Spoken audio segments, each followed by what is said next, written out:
হয়। বেলালের মা জিজ্ঞাসা করে, বেলাল, তুমি আল্লাহর নামের মধ্যে কি মধু পাইলা? আল্লাহর জিকিরের মধ্যে কি মজা পাইলি রে বেলাল? এত মারা হয়, এত নির্যাতন করা হয়, এরপরে আল্লাহর নাম ভুলো না, আল্লাহর নাম তেলাওয়াত করো। বেলাল কয়, মা, এতক্ষণ পর্যন্ত আমি আল্লাহর নাম জিকির করেছি, আমাকে মারা হয়েছে, আমাকে অত্যাচার করা হয়েছে, এরপরে আমি এতটাও মজা পাই নাই। কিন্তু যখন আমার জিহ্বার মধ্যে কাটা দেওয়া হয়েছে, পেরাক দেওয়া হয়েছে, এখন আমি আল্লাহর নাম বলে যত মজা পাইছি আর কোনোভাবে মজা পাই না। কি ছিল এত নির্যাতন, তারপরেও আল্লাহর নাম বলে। আমরা তো সে বেলার উত্তরসূরি, আমাদের কেউ মামলা করা হবে, হামলা দেওয়া হবে, মার দেওয়া হবে, আলেমদেরকে বছরের পর বছর কারাবন্দী করে রাখা হবে, এরপরে কোনো আলেম হক কথা বলা বন্ধ করবে না। আলেমদেরকে হক কথা বলতেই হবে, কোরআনের কথা বলতেই হবে, সত্য কথা বলতে হবে। চাকরি থাক আর না থাক, ইমামদেরকে হক কথা বলতেই হবে। এতে জেল হতে পারে, জরিমানা হতে পারে, মার খাওয়া লাগতে পারে, শহীদ হওয়া লাগতে পারে। আমরা শহীদকে বরণ করতে রাজি আছি, কিন্তু জালেমের কাছে এক মুহূর্তের জন্য মাথা নত করতে রাজি না। ইন্নাল হামদালিল্লাহি নাহমাদুহু ওয়া নাস্তাঈনুহু ওয়া নাস্তাগফিরুহু ونعوذ بالله من شرور أنفسنا ومن سيئات أعمالنا من يهده الله فلا مضل له ومن يضلل فلا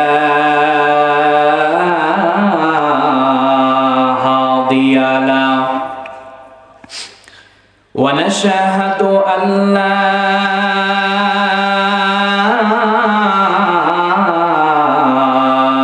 إله إلا الله وحده لا شريك له ونشهد أن سيدنا وحبيبنا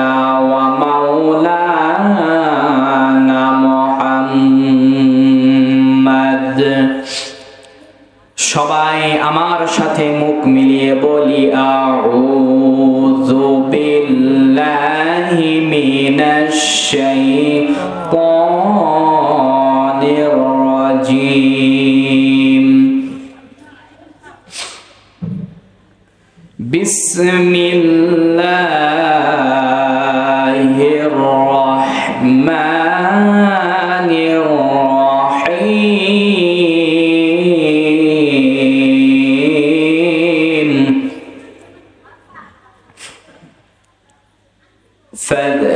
فاذكروني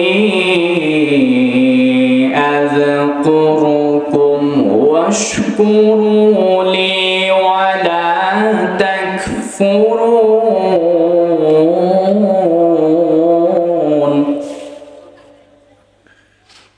يا أيها الذين آمنوا استعينوا بالصبر والصلاة الله أكبر إن الله مع الصابرين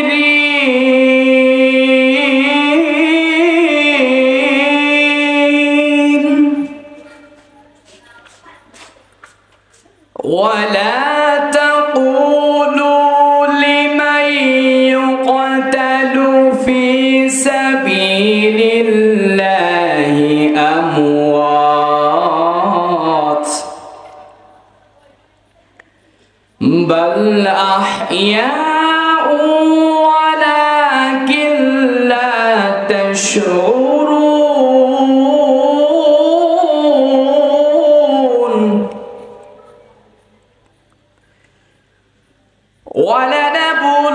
ولنبلونكم بشيء من الخوف والجوع ونقص من الأموال والأنفس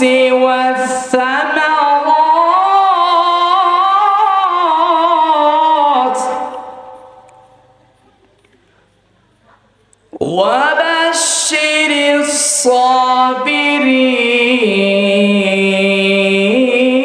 الصابرين الذين إذا أصابتهم مصيبة قالوا إنا لله وإنا إليه راجعون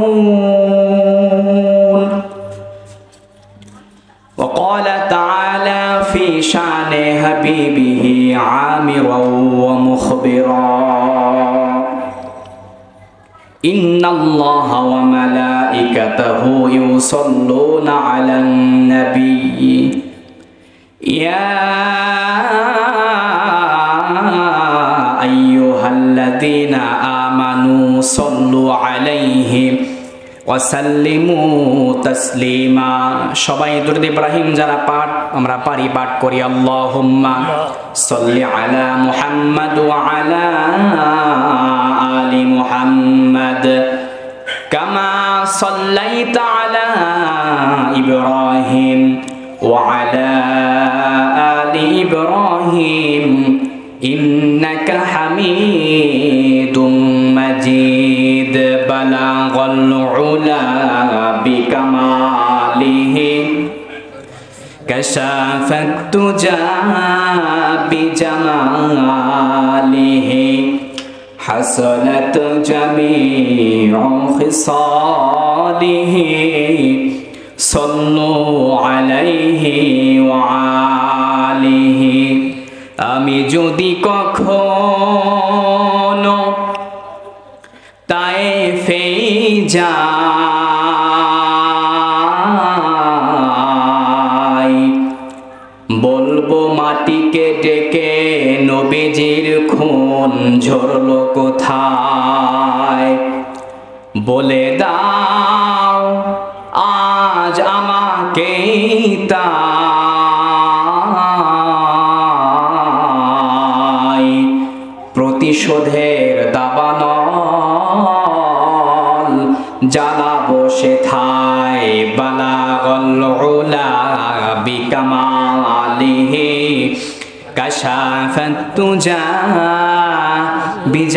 বিজামালিহি হাসানাত জামিউ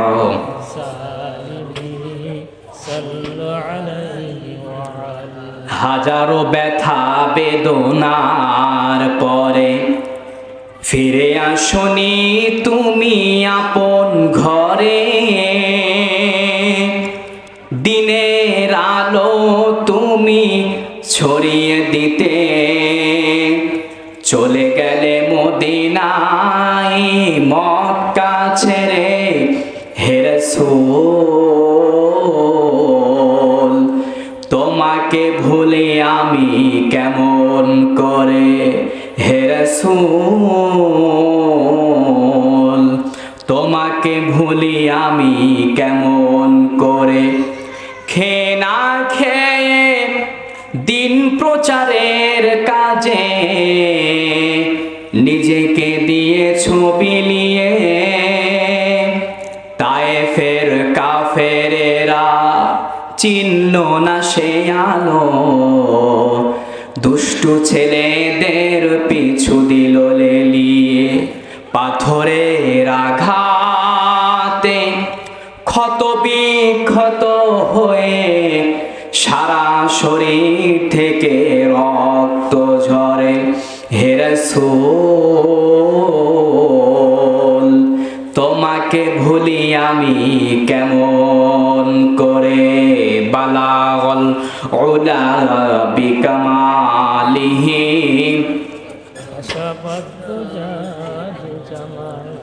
হাসানাত জামিআ খিসালিহি সাল্লু আল্লাহুম্মা আমিন। আল্লাহ তাআলা আসমানের নিচে জমিনের উপরে তোমার এক বান্দার আয়োজনে আজকের এই প্রতিকূল পরিবেশের মধ্য দিয়েও আমাদেরকে আজকের কোরআন বলা, কোরআন শোনার এক মজমায় বসার আপনি তৌফিক দান করে দিয়েছেন আল্লাহ। আজকে কোরআনের আয়োজন করা হয়েছে, যারা বলতে আসবে বলছে, আর যারা শুনবে সকলের মধ্যে আপনি কামিয়াবি দান করেন গো আল্লাহ। আল্লাহ তাআলা যেখানে কোরআন বলা হয়, যেখানে কোরআনের কথা শোনা হয়, মাবুদ মেহেরবান খোদা এই সব আজকে যে সব দান করা হবে, সবের অংশ আকাইনাম তাজদার মদিনা সরআর দু আলম বিশ্বনবীর রওজায়ে হাদিয়া পৌঁছায়া দেন গো আল্লাহ। এখানে আজকে যারা আমরা হাত বাড়িয়ে দিয়েছি আল্লাহ, কার জানি মা নাই বাবা নাই, চিরবিদায়ী অন্ধকার কবরের যাত্রী হয়ে গেছে আল্লাহ। রাত্রি গভীর হচ্ছে, মা বাবা হারা এতিম সন্তান কোরআনের মাহফিলে বসে মা আর বাবার জন্য দোয়া চায়। আল্লাহ তাআলা সন্তানদের উসিলায় মা বাবার জীবনের গুনাহগুলো মাফ করে দাও গো আল্লাহ।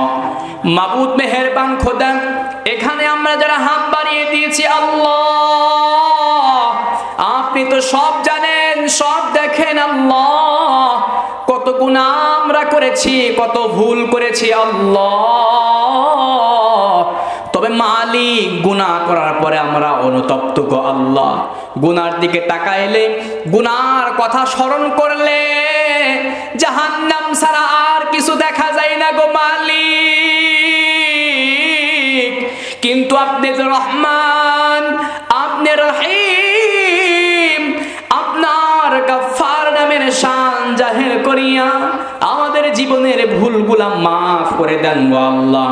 বিশেষ করে আজকে যারা আয়োজন করেছে, বুদ্ধি দিয়ে, শ্রম দিয়ে, মেধা দিয়ে, এই প্রতিকূল পরিবেশের মধ্য দিয়ে এত সুন্দর একটা আয়োজন করেছে, উদ্দেশ্য একটাই, ওলামায়ে কেরাম আসবে, কোরআনের কথা বলবে, মানুষ কোরআন শুনবে, আত্মার খোরাক মিটবে, আমল করবে, বিনিময় আপনি খুশি হয়ে যাবেন। মানুষ দেখানোর জন্য নয় গো আল্লাহ, আপনার খুশির জন্যই করা হয়েছে। আজকের এই আয়োজনকে আপনি কবুল করেন, বলেন আমিন। আলহামদুলিল্লাহ। একটু ডাউন করে দাও ভাই, একটু। আমরা প্রশংসা জ্ঞাপন করছি মহান আল্লাহ তাবারক তাআলার দরবারে, যে মহান স্রষ্টা আমাকে আপনাদেরকে এই আয়োজনে বসার, আসার, শোনার তৌফিক দান করে দিয়েছেন। আজকে দুপুরের যে আবহাওয়া ছিল, ভাবছিলাম যে আমরা তো যাব আর আলোচনা করে চলে আসব, কিন্তু যারা এই আয়োজনটাকে করার জন্য প্রায় মাসব্যাপী আপনার পরিকল্পনা, প্ল্যান ছিল যে কি করবে, কিভাবে মানুষজন আসবে, বসতে দেবে, কি খাবার দেবে, তো তাদের এই আয়োজনটা ভঙ্গ হয়ে যেন না যায়, এই চিন্তা যখন বৃষ্টি হয়, কালবৈশাখী ঝড়, হুজুর কালবৈশাখী ঝড় বাতাস, আলহামদুলিল্লাহ পড়েন, তো ওই সময় বৃষ্টি হয়েছে, এজন্য আবহাওয়া একটু ঠান্ডা আছে, ঝিরিঝিরি বাতাস, এখানে যে বাতাস প্রভাব হচ্ছে, সেখানে আমাদের কোরআনের আলোচনা চলবে। মালিক যা করে সব বুঝে শুনে আমার আপনার ভালোর জন্যই করে, সুবহানাল্লাহ পড়েন। সমস্ত প্রতিকূল পরিবেশকে পিছনে ফেলে আমরা যে এই পর্যন্ত আসতে পারলাম, এটা কার ইচ্ছায়?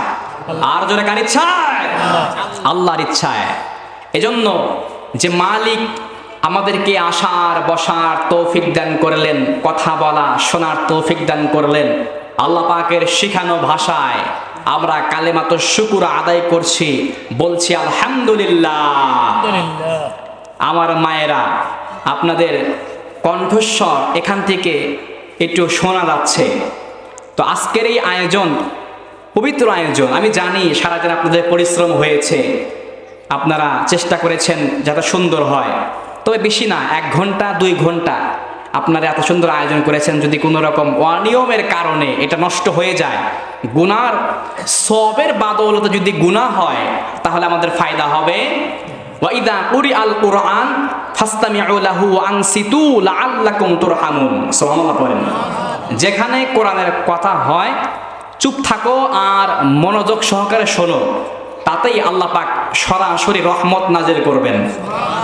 এজন্য আমাদের এখন থেকে, এই মুহূর্ত থেকে, এতক্ষণ আমরা যে যা করেছি প্যান্ডেলের বাহিরে আমার মায়েদেরকে তাদের দৃষ্টি আকর্ষণ করে বলছি, আপনারা যেখানে আছেন, যেভাবে আছেন, চুপ হয়ে যান, শোনার জন্য প্রস্তুত হয়ে যান। এতে করে আমরা চুপ থাকলে আর মনোযোগ সহকারে শুনলে খুশি হবেন কে? আল্লাহ খুশি হবেন, রহমত নাজিল হবে। তবে আমরা খিচুড়ির সঙ্গে সঙ্গে রহমত নিয়ে বাড়িতে যেতে পারবো। সুবহানাল্লাহ পড়েন। এজন্য আমরা প্রাণ খুলে হৃদয়ের সবটুকু ভালোবাসা, আবেগ, অনুভূতিকে উজাড় করে দিয়ে আবারও বলছি আলহামদুলিল্লাহ। এই যে প্রশংসা আদায় করলেন, সারা দিনের ক্লান্তি দূর হয়ে গেছে। সুবহানাল্লাহ পড়েন। সারাদিন আপনি যে ক্লান্তির মধ্যে ছিলেন, আপনার সারাদিন হাঁটা চলা কাজ সব ক্লান্তি আলহামদুলিল্লাহ বলার মাধ্যমে হক আদায় হয়ে গেছে। সুবহানাল্লাহ।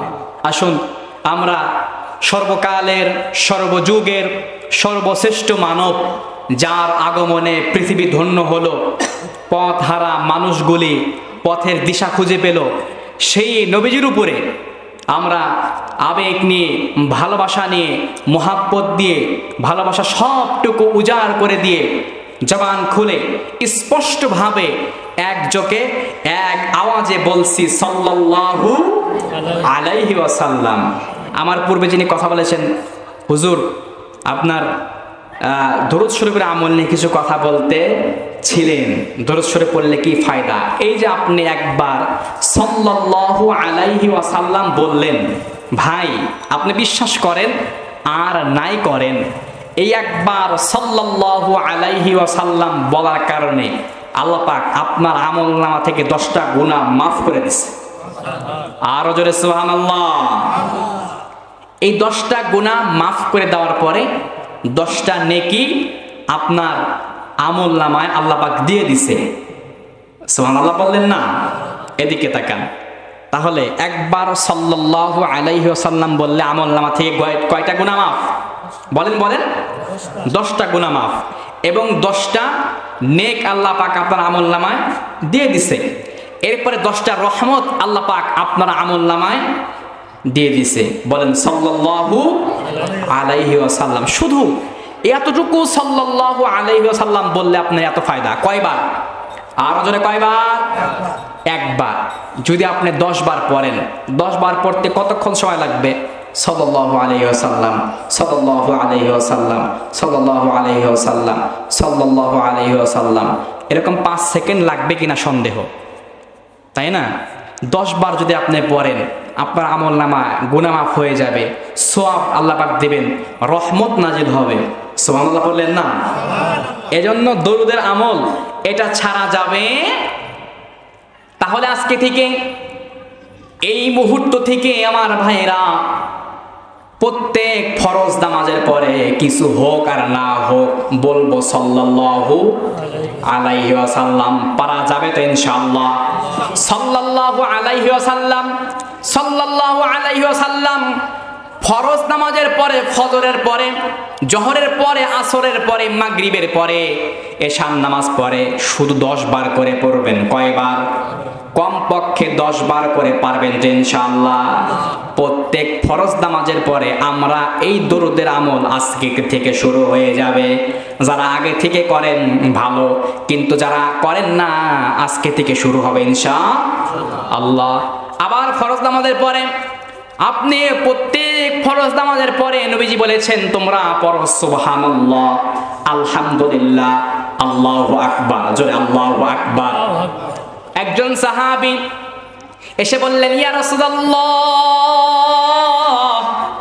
আমাদের তো টাকা পয়সা ধন দৌলত কিছুই নাই, ওগো নবীজি কিন্তু যাদের সম্পদ আছে, যাদের টাকা পয়সা আছে, এরা এমন কিছু আমল করতে পারে যেটা আমাদের টাকা পয়সা সম্পদ না থাকার কারণে আমরা করতে পারি না।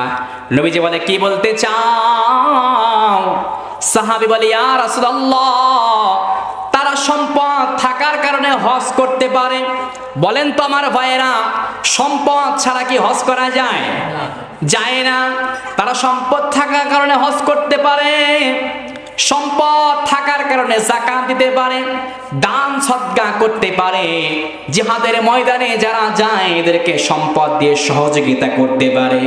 ওগো নবীজি, আমাদের তো টাকা নাই, পয়সা নাই, তাহলে আমরা এই আমলের ভাগীদার কেমনে হব?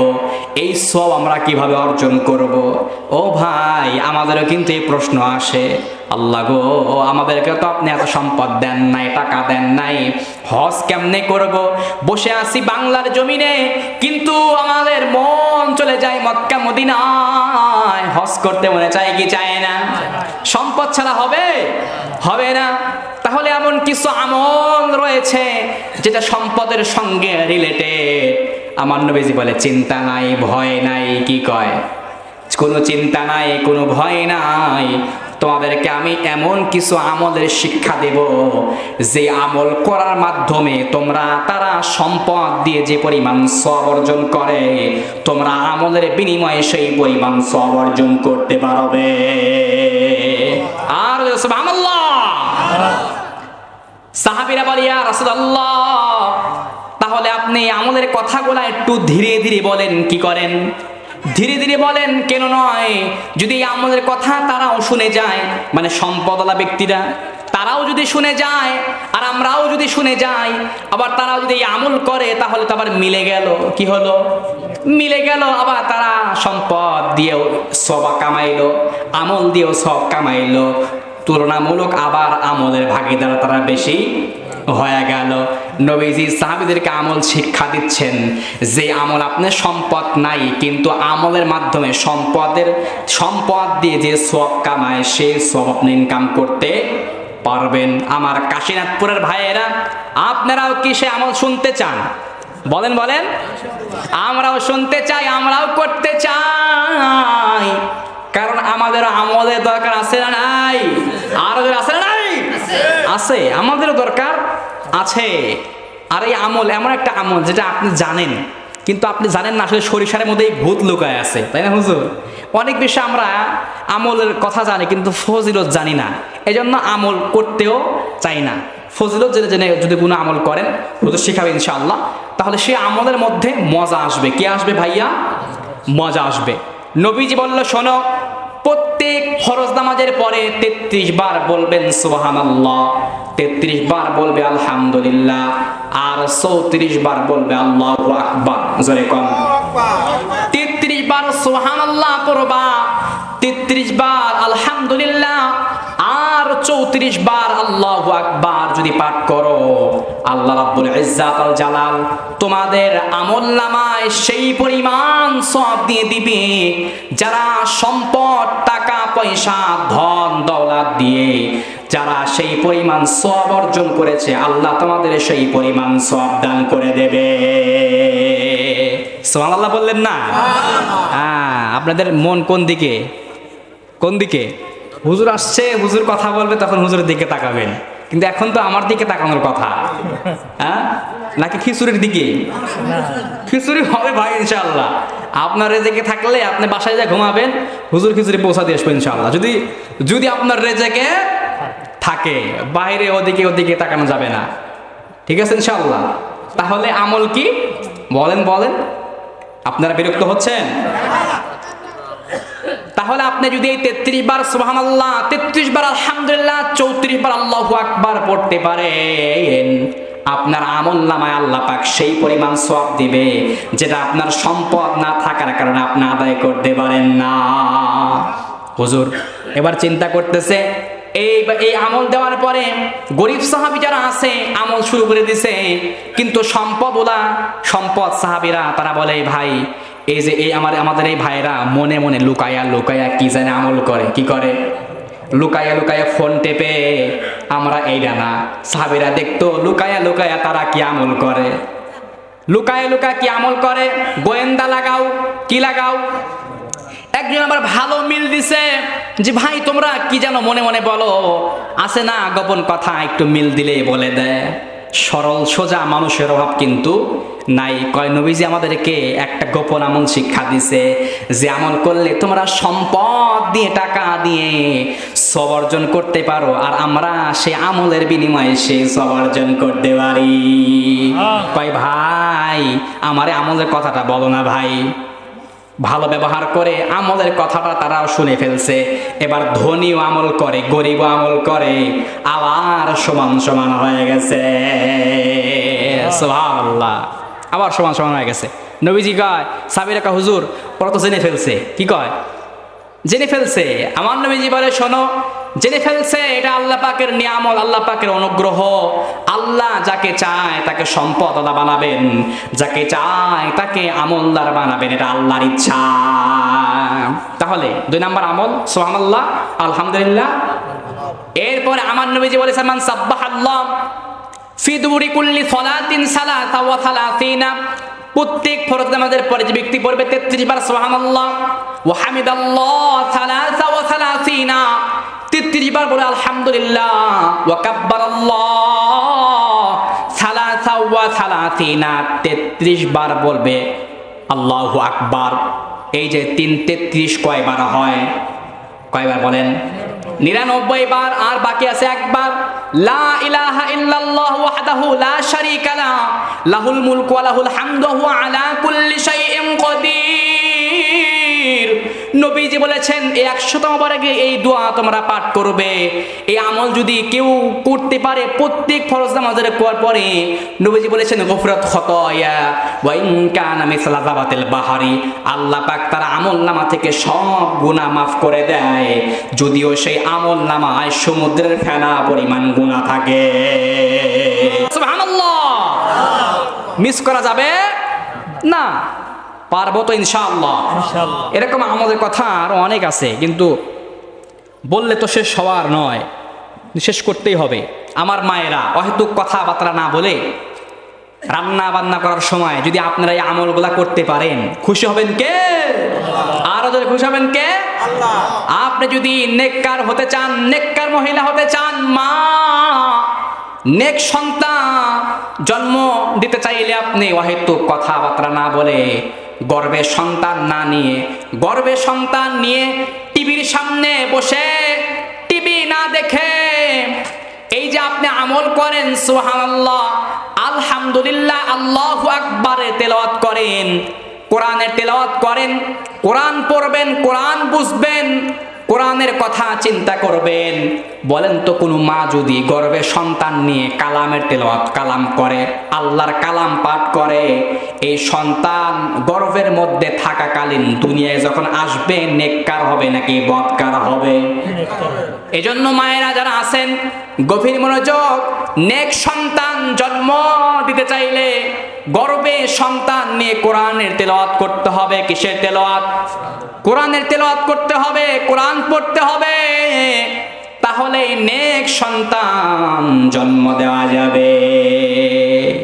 তাহলে আমার মায়েদের কাছে আজকে অনুরোধ, শিক্ষা দীক্ষা আপনারাও কালকে গিয়ে মায়েদেরকে বলবেন, শোনো তুমি আর আমি, আল্লাহ পাক আমাদেরকে একত্রিত করেছেন। কি করেছে? একত্রিত করেছে। যারা যুবক আছেন, যারা বিয়ে করবেন বা বিয়ে করেছেন, সন্তান হবে, বলবেন এই তোমার আর আমার জীবন সামান্য জীবন, এটা থাকবে না, কিন্তু তোমার আর আমার দ্বারা একজন আমরা নেক সন্তান দুনিয়ায় জন্ম দিতে চাই, তোমার যা লাগে আমি সব দেব, তবে তুমি করবে সন্তান নিয়ে মোবাইল না চালাইয়া কোরআনের তেলাওয়াত করো। পারা যাবে ইনশাআল্লাহ? আল্লাহ পাক তৌফিক দান করুক, বলি আমিন। তাহলে ফরজ নামাজের পর 1 নম্বর আমল, আমার ভাইরা 1 নম্বর আমল বলে গেছেন। প্রথম আমি সুবহানাল্লাহর কথা আগে বলি নাই, প্রথম দিয়েছিলাম সাল্লাল্লাহু আলাইহি ওয়াসাল্লাম। 2 নাম্বার সুবহানাল্লাহ, আলহামদুলিল্লাহ, আল্লাহু আকবার। পারা যাবে ইনশাআল্লাহ? আমার মায়েরাও অবশ্যই আপনারা এই আমলগুলা করবেন। এই সমস্ত আমল ছাড়া যাবে না। কখনোই না। নেক সন্তান জন্ম দিতে হলে কোরআন পড়তে হবে, কোরআন দিয়েই আমল করতে হবে। আল্লাহ পাক তৌফিক দান করুক, বলি আমিন। আপনারা বরফের আব্দুল কাদের জিলানী রহমাতুল্লাহ আলাইহির নাম শুনেছেন? আমাদের মায়ের জন্য কিছু কথা, এটা বলে আমি সামনের দিকে অগ্রসর হব। ছোট্ট সন্তান আব্দুল কাদের জিলানী রহমাতুল্লাহ আলাইহি ছোট যখন ছিলেন, 6 বছর 7 বছর বয়স, মাদ্রাসায় নিয়ে গেছে। কোরআনের তেলাওয়াত তার সামনে কিতাব দেওয়া হয়েছে, আলিফ বা তা সা তাকে পড়তে বলা হয়েছে। ওস্তাদ যখন আলিফ বা তা সা পড়তে বলে, আব্দুল কাদের জিলানী আলিফ লাম মিম যালিকাল কিতাবু লা রাইবা ফি হুদাল লিল মুত্তাকিন।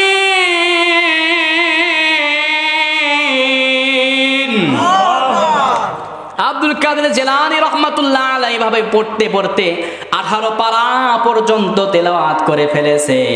আমি জানি ঘটনা আপনারাও জানেন, আমি তো আবার মনে করায় দেই আমলের জন্য। ওস্তাদ ডাক দিয়ে বল, বাবা আব্দুল কাদের, তুমি কি কোরআনের হাফেজ হয়েছো নাকি? কয় না, আমি তো মাত্র মাদ্রাসায় ভর্তি হলাম। কয় তাহলে তুমি কেমনে তেলাওয়াত করলা? তোমার মারে ডাকো, কথা বলতে চাই। মাকে ডাকা হলো, বোন আপনার সন্তান তো কোরআনের হাফেজ হয়ে গেছে। কয় না না না, আমি তো প্রথম মাদ্রাসায় ভর্তি করলাম। কয় তাইলে এই সন্তান 1 থেকে 18 পারা পর্যন্ত কেমনে তেলাওয়াত করে? প্রশ্ন আসে কি আসে না? প্রশ্ন কিন্তু আমাদেরও আসে। ছোট্ট সন্তান তো আলিফ বাতাসা পড়বে, কোরআন কেমনে পড়ে? আমার মায়েরা, অনেকেরই চিন্তা থাকে একজন নেক সন্তান বানাবেন, কোরআনের হাফেজ বানাবেন, একজন আলেম বানাবেন। আপনারও ইচ্ছা এভাবে আপনার সন্তান কোরআনের কথাগুলা মানুষের ধারে ধারে গিয়ে বলবে। এমন সন্তান, এমন নেককার সন্তান হবে ওই পিতা মাতার চাইতে আর কোন পিতা মাতা ভাগ্যবান হতে পারে যারা জানাজা নামাজের জন্য তার সন্তান প্রস্তুত হয়ে যায়, ঠিক কিনা? আব্দুল কাদের জিলানী রহমাতুল্লাহ আলাইহির মা ডাক দিয়ে বলে, আমি একজন কোরআনের হাফেজা। এই সন্তান যখন আমার গর্ভে ছিল, কোথায় ছিল? গর্ভে ছিল, তখন আমি কোরআনে তেলাওয়াত করেছি। সকাল বিকাল সন্ধ্যা রাতে সব সময় কোরআন তেলাওয়াত করতাম। সন্তান যখন দুনিয়া আসো তখন আমি কোরআন তেলাওয়াত করেছি। 1 থেকে 18 পারা পর্যন্ত আমি বেশি তেলাওয়াত করতাম। এজন্য বুঝি আমার সন্তান কোরআনের হাফেজ হয়েছে। তবে আমার আফসোস, আমি যদি 1 থেকে 30 পারা পর্যন্ত তেলাওয়াত করতাম, গোটা কোরআনের হাফেজ আজকে আমার সন্তান হয়ে যাইত। এজন্য আমার মায়েদের কাছে অনুরোধ, যেহেতু আজকে বাড়ির মাহফিল, মা বোনদের সজাগ হতে হবে। আপনি নেক সন্তান জন্ম দিতে চাইলে আপনাকে নেককার হতে হবে। নেক সন্তান জন্ম দেওয়ার আগে মা বাবাকে অবশ্যই নেককার হতে হবে। পারা যাবে তো ইনশাআল্লাহ। আল্লাহ পাক তৌফিক দান করুক, বলি আমিন। ঈমানের পথে অবিচল থেকে আমার মরণ যেন হয়, কোরআনের পথে অবিচল থেকে আমার মরণ যেন হয়। তোমারই কাছে মিনতি আমার, তোমারই কাছে মিনতি আমার, ও গো মহামহিয়ান। কোরআনের পথে অবিচল থেকে আমার মরণ যেন হয়, বলি আমি। আমরা থাকবো কোরআনের পথে, কারণ আমরা কোরআনের পথে তো থাকতেই চাই। তাহলে শেষ কথা কিছু আমরা কোরআন থেকেই শুনি, পারবো তো ইনশাআল্লাহ? কারণ কোরআন থেকে কথা বললে সে কথার মধ্যে কোনো ফাঁক ফোকর থাকে না। কোরআনের পথে আমরা থাকব, এটা আমাদের চিন্তা, এটা আমাদের চেতনা। আমরা কোরআন পড়তে চাই, কোরআন বুঝতে চাই, কিন্তু এই কোরআন যিনি বানিয়েছেন, এই কোরআন যার কথা, তার নাম কি? আওয়াজ দিয়ে বলেন তো, তার নাম কি? আমাকে আর আপনাকে যিনি বানিয়েছেন তিনি কে? আর যদি তিনি কে? তিনি হচ্ছেন আমার আল্লাহ। আর আল্লাহ তাআলা আমাকে আপনাকে বানিয়েছেন, এটা কোরআন দিয়ে তো বুঝতে হবে, কোরআন দিয়ে শুনতে হবে, তাতেই কিন্তু আমাদের বিশ্বাস হবে। আল্লাহ পাক বলেন, হাল আতা আলাল ইনসানি হাইনুম মিনাদ দাহরি লাম ইয়াকুন শাইআম মাযকুরা। আল্লাহু আকবার। আর জোরে আল্লাহু আকবার। আমার আল্লাহ পাক বলেন, এমন একটা সময় কি তোমার ছিল না যখন তোমার কোনো অস্তিত্ব ছিল না, কেউ তোমাকে চিনতো না, কেউ তোমাকে জানতো না। এমন একটা সময় তুমি পার করেছো, তোমার কোনো নাম গন্ধ বলতে কিছুই ছিল না। ছিল আপনাদের? আজ থেকে 50 বছর পূর্বে আপনাকে কেউ চিনতো? বলেন বলেন। কেউ চিনতো না, কেউ জানতোই না, নাম জানতো না। আল্লাহ সেটাই বলেন, অস্তিত্বহীন স্থান থেকে আপনাকে আল্লাহ অস্তিত্ব দিয়েছেন, নাম দিয়েছেন, গন্ধ দিয়েছেন। এখন আপনাকে আবার সবাই চেনে, আবার একটা সময় আসবে কেউ আপনাকে চিনবে। আল্লাহ পাক বলেন, কাইফা তাকফুরুনা বিল্লাহি ওয়া কুনতুম আমওয়াতান ফাআহইয়াকুম সুম্মা ইউমীতুকুম সুম্মা ইউহয়ীকুম সুম্মা ইলাইহি তুরজাউন।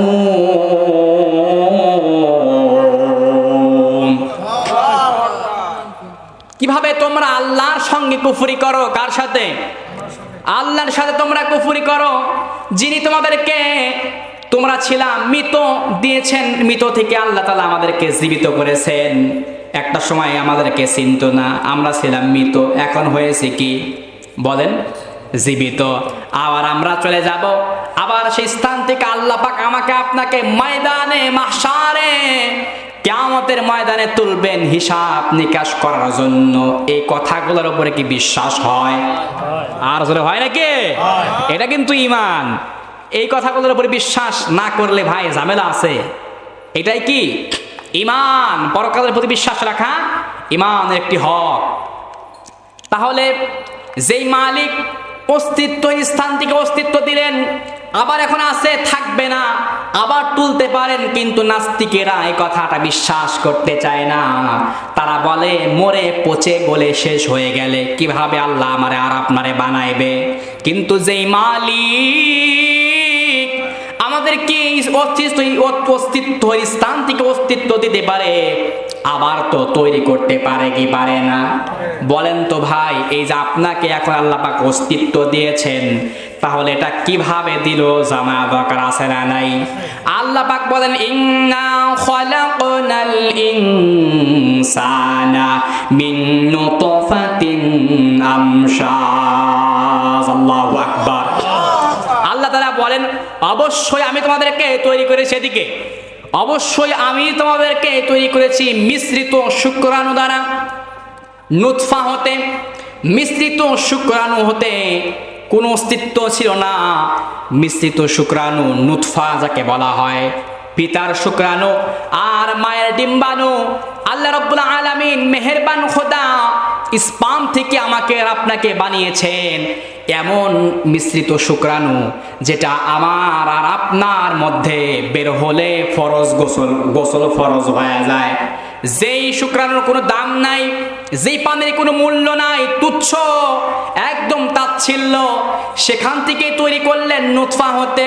সুম্মা খালাকনান নুতফাতা আলাকাতান ফাখালাকনাল আলাকাতা মুদগাতান ফাখালাকনাল মুদগাতা ইযামান ফাকাসাউনাল ইযামা লাহমা। আল্লাহু আকবার। আল্লাহু আকবার। আমি ছিলাম নুতফা। কি ছিলাম? নুতফা ছিলাম, নাপাক পানি ছিলাম, মিশ্রানো শুক্রকীট।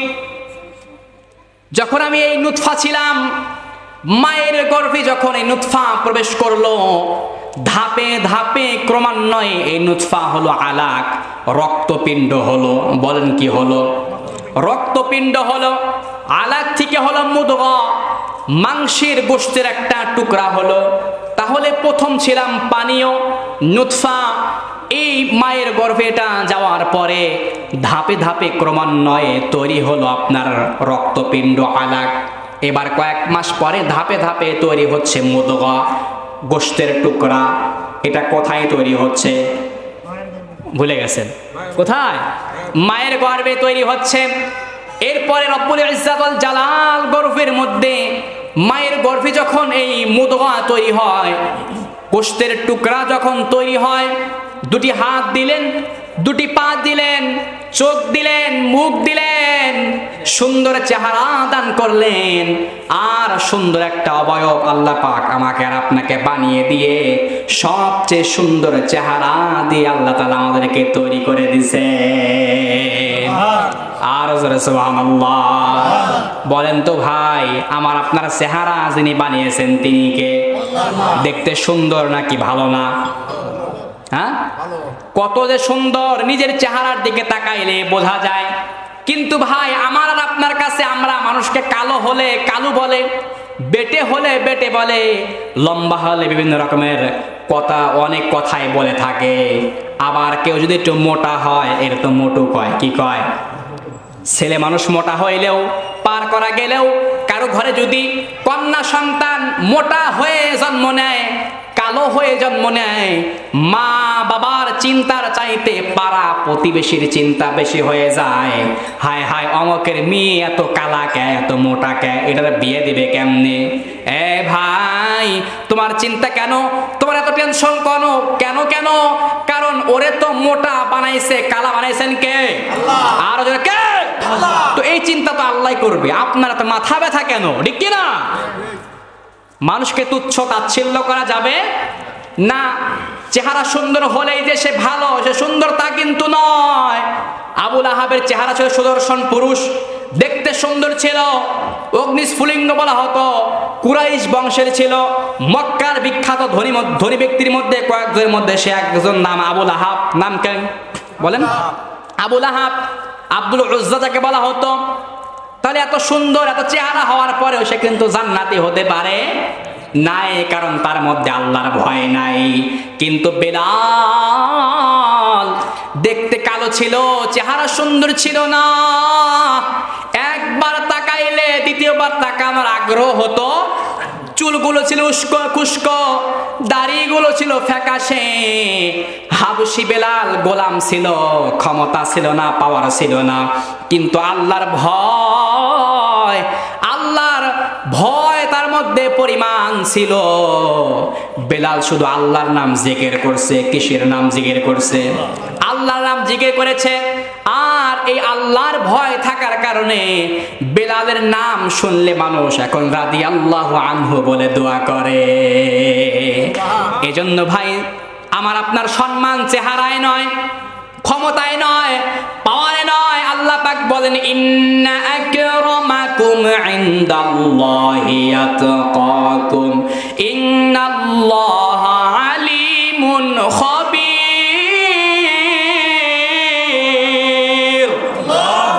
অবশ্যই আল্লাহর কাছে সম্মানিত ব্যক্তি তো তারা মুত্তাকি, তাকওয়া অর্জন করে, আল্লাহর ভয় অর্জন করে মুত্তাকি বান্দা হয়েছে যারা। এই বেলাল এতটাই তাকে নির্যাতন করা হতো। আপনারা জানেন বেলালকে মারতে মারতে রক্ত বের করে ফেলা হয়েছিল। এরপরে তাকে গরম বালুর মধ্যে রাখা হয়েছিল। এরপরেও আল্লাহর নাম জিকির করা বন্ধ করে নাই। বেলালের পরে আল্লাহর নাম জিকির করা বন্ধ করে নাই। এইবার শেষ মুহূর্তে বেলালের জিহ্বার মধ্যে কাঁটা দিয়ে বেলালকে আঘাত করে দেওয়া হয়। বেলালের মা জিজ্ঞাসা করে, বেলাল তুমি আল্লাহর নামের মধ্যে কি মধু পাইলা? আল্লাহর জিকিরের মধ্যে কি মজা পাইলি রে বেলাল? এত মারা হয়, এত নির্যাতন করা হয়, এরপরেও আল্লাহর নাম ভুলো না, আল্লাহর নাম তেলাওয়াত করো। বেলাল কয়, মা এতক্ষণ পর্যন্ত আমি আল্লাহর নাম জিকির করেছি, আমাকে মারা হয়েছে, আমাকে অত্যাচার করা হয়েছে। এরপরে আমি এতটাও মজা পাই নাই, কিন্তু যখন আমার জিহ্বার মধ্যে কাটা দেওয়া হয়েছে, পেরাক দেওয়া হয়েছে, এখন আমি আল্লাহর নাম বলে যত মজা পাইছি আর কোনোভাবে মজা পাই না। কি ছিল এত নির্যাতন, তারপরেও আল্লাহর নাম বলে আমরা তো সে বেলার উত্তরসূরি। আমাদের কেউ মামলা করা হবে, হামলা দেওয়া হবে, মার দেওয়া হবে, আলেমদেরকে বছরের পর বছর কারাবন্দী করে রাখা হবে। এরপরে কোনো আলেম হক কথা বলা বন্ধ করবে না। আলেমদেরকে হক কথা বলতেই হবে, কোরআনের কথা বলতেই হবে, সত্য কথা বলতে হবে। চাকরি থাক আর না থাক, ইমামদেরকে হক কথা বলতেই হবে। এতে জেল হতে পারে, জরিমানা হতে পারে, মার খাওয়া লাগতে পারে, শহীদ হওয়া লাগতে পারে। আমরা শহীদকে বরণ করতে রাজি আছি, কিন্তু জালেমের কাছে এক মুহূর্তের জন্য মাথা নত করতে রাজি না। ঠিক কিনা? কি হবে আলেম হয়ে ইমাম সেজে ওই সমাজে, পারে যদি সত্য কথা উচ্চ স্বরে না বলিতে।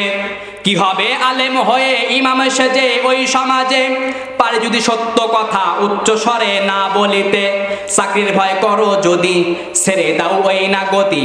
কি হবে ধোঁকা দিয়ে আল্লাহকে, কি হবে বেঁচে থেকে অযথা বিদ্যা শিখে, যদি না গড়তে পারি শোষণবিহীন সমাজটাকে। কি হবে যুবক নামের বোঝা হয়ে এ ধরাতে, যেখানে ধর্ষিতা হয় মা বোনেরা দিনে রাতে। কি হবে যুবক নামের বোঝা হয়ে এ সমাজে, যেখানে মা বোনেরা ধর্ষিতা হয় দিনে রাতে। এর চেয়ে মরাই ভালো, দেশ ছেড়ে যাওয়াই ভালো। কি হবে ধোঁকা দিয়ে বিবেকটাকে, কি হবে বেঁচে থেকে অযথা বিদ্যা শিখে, যদি না করতে পারি শোষণবিহীন সমাজটাকে। ঠিক কিনা? হক বলতে হবে, হকের পক্ষে থাকতে হবে। আমরা এই হকের পক্ষে হকের কথা বলতে বলতে শহীদি পেয়ালার সুধা আমরা পান করতে চাই, এরপরে হক বন্ধ করব না। বলতেছিলাম আমার ভাইরা, মায়ের গর্ভের মধ্যে এই যে আপনাকে সুন্দর চেহারা দিয়ে আল্লাহ তৈরি করলো, তাহলে আমার আপনার সৌন্দর্য দিয়ে কোনো মূল্য নাই। যার তাকওয়া যত বেশি তার মূল্য তত বেশি। আল্লাহ পাক আমাকে সুন্দর চেহারা দিলেন, এটা কোথায়? মায়ের গর্ভে নাকি বাহিরে? বলেন তো। আপনারা কি বিরক্ত হচ্ছেন ভাই? চলবে তো ইনশাআল্লাহ। এই আর কিছুক্ষণ হুজুর চলে আসছে, রেস্ট হচ্ছে, উনি আসলেই আমি গো। আমার ভাইরা, তাহলে এই যে বিষয়টা মায়ের গর্ভের মধ্যে, এই যে আপনার ধীরে ধীরে ধীরে ধীরে ডেভেলপ হচ্ছে, উন্নতি হচ্ছে, এটা কোথায়? মায়ের গর্ভের মধ্যে। এখন এই 1-2 মাস পরে 4 মাস 5 মাস হয়ে গেছে, আপনার ধাপে ধাপে ক্রমান্বয়ে উন্নতি হচ্ছে। আপনি মায়ের গর্ভের মধ্যে ছিলেন, সুন্দর একটা কি বলে অবয়ব হয়েছে, স্ট্রাকচার হয়েছে। মায়ের গর্ভের মধ্যে যখন স্ট্রাকচারটা তৈরি হয়, বলেন তো এই যে মায়ের গর্ভের মধ্যে আপনি ছিলেন, এবার মার গর্ভের বয়স যখন 9 থেকে 10 মাস হয়, কয় মাস বলেন? 9 থেকে 10 মাস হয়। মা কিন্তু এবার ঘুমাইতে পারে না, ঠিক মতো খাবার খাইতে পারে না, ঠিক মতো চলতে পারে না, শুইতে পারে না, ভালোভাবে কাজও করতে পারে না। কষ্ট, ব্যথা, জ্বালা, যন্ত্রণা, পেইন কিন্তু শুরু হয়ে গেছে। আপনি তো গর্ভের মধ্যে আছেন, এবার আপনাকে কিছু খাইতে হবে, কারণ মালিক আপনাকে মানুষ হিসেবে মায়ের গর্ভের মধ্যে বানাইছে। এবার আপনি খাবেন কি? আল্লাহ রাব্বুল আলামিন মায়ের অসুখের নারী, পিরিয়ডের নারীকে বন্ধ করে দিয়ে আপনার নাভির সঙ্গে আমার মালিক কত সুন্দরভাবে দেখেন পরিকল্পনা করেছে, নাভির সঙ্গে কানেক্টেড করে দেয়। আর মায়ের নাপাক রক্ত দিয়ে আপনাকে আল্লাহ তাআলা মায়ের গর্ভের মধ্যে তিলে তিলে বড় করতে থাকে। আর আপনি যখন দুনিয়া আসেন, মা বাবার ত্যাগ তিতিক্ষা কি পরিমাণ, কতটা, এটা বলে বোঝানো যাবে? মা বাবার যে ত্যাগ কতটা বলে বোঝানো যাবে না। এই 10 মাস পরে যখন মার দ্বারা আপনি যখন দুনিয়ায় আসলেন, মার বুঝে কোনো কষ্ট হয় না? মায়ের কি কোনো কষ্ট হয়? কত কষ্ট ভাই। নাই। এই কথা শুধু বয়ান করে আর বয়ান শুনে কখনো উপলব্ধি করতে পারবেন না। কেবল মা মা আমার মায়ের জাত তারাই কেবল উপলব্ধি করতে পারবে, ঠিক কি না? আমার মা ওনারা এই বিষয়টা উপলব্ধি করতে পারবে, কিন্তু আমরা কিছুটা দেখে হয়তো উপলব্ধি করতে পারি যে একজন এখন তো সিজার ছাড়া হয় না, কি কি এখন লাগে সিজার, আপা আপনার আমান তামান মানুষকে কেটে ফেলতে হয়, এইবারে সন্তানকে বের করতে হয়। এই যে পরিশ্রম, ত্যাগ, তিতিক্ষা, এই পরিমাণ পরিশ্রম করলো, এই যে পরিমাণ পরিশ্রম করার পরে মা যখন আপনার চেহারার দিকে একবার তাকায়, সুনজর দিয়ে তাকায়, আপনার তার পিছনের সব কষ্ট ভুলে গিয়া আপনাকে সে কোলে তুলে নেয়। সুবহানাল্লাহ বললেন না? আপনাকে শুধু একবার দেখার জন্য মা তার কত ত্যাগ, কত তিতিক্ষা করেন, ঠিক কি না? এই জন্য আমার নবীজি বলেছে, শোনো, মা বাবার চেহারার দিকে একবার সুনজরে তাকাও, আল্লাহ তাআলা কবুল হজের সব তোর আমল নামায় দিয়ে দেবে। আমার ভাইরা, এই যে মার ত্যাগ তিতিক্ষা, এই জন্যই আল্লাহ তাআলা মার সম্পর্কে বলেছেন, কারণ আল্লাহর পরে, আল্লাহ রাব্বুল ইজ্জাত ওয়াল জালালের পরে আমাকে আপনাকে যদি নিঃস্বার্থভাবে বিনা স্বার্থ হবে কেউ যদি ভালোবাসে, মুহাব্বত করে, সে আমার মা আর সে হলো আমার বাবা। এজন্য মা বাবাদের সঙ্গে বদাচরণ করা যাবে। যুবক ভাইরা, উঠতি বয়সে তরুণ ভাইরা, মা বাবার সঙ্গে উচ্চ গলায় কথা বলা যাবে না, কখনোই না, কোনোভাবেই না।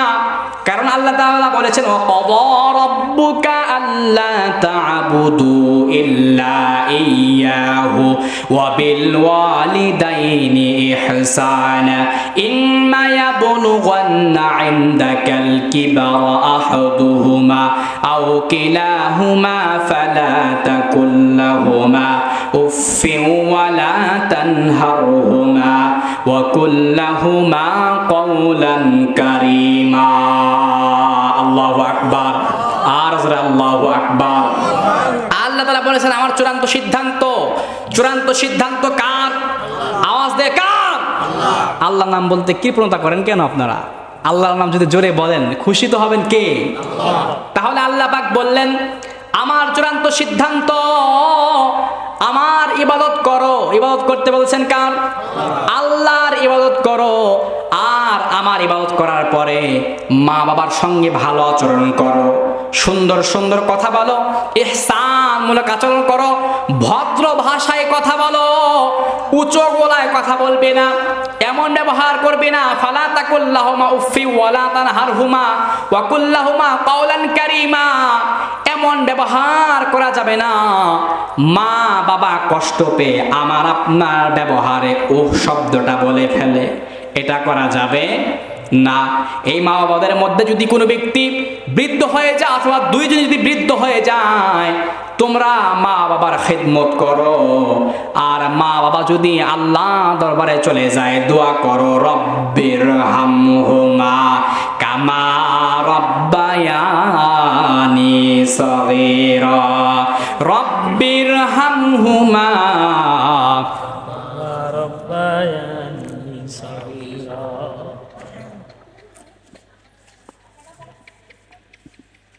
তাহলে বেশি বেশি কার জন্য? মা বাবার জন্য কি করা? দোয়া করা। আজকে মাহফিলে আসছেন, সওয়াব হচ্ছে। কি হচ্ছে? সওয়াব হচ্ছে।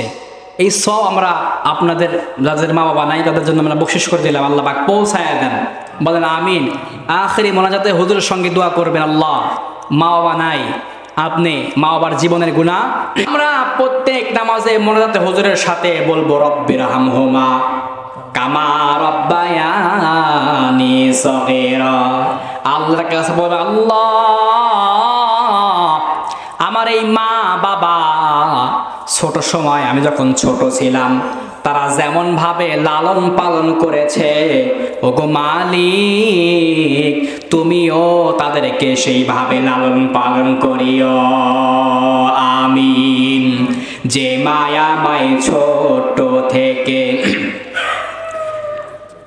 যে মায়াময় ছোট থেকে মায়ার জালে বন্দি রেখে করেছে লালন, হে প্রভু তুমি তোমার আরো সায়ানি রে করিও লালন, মাকে করিও লালন।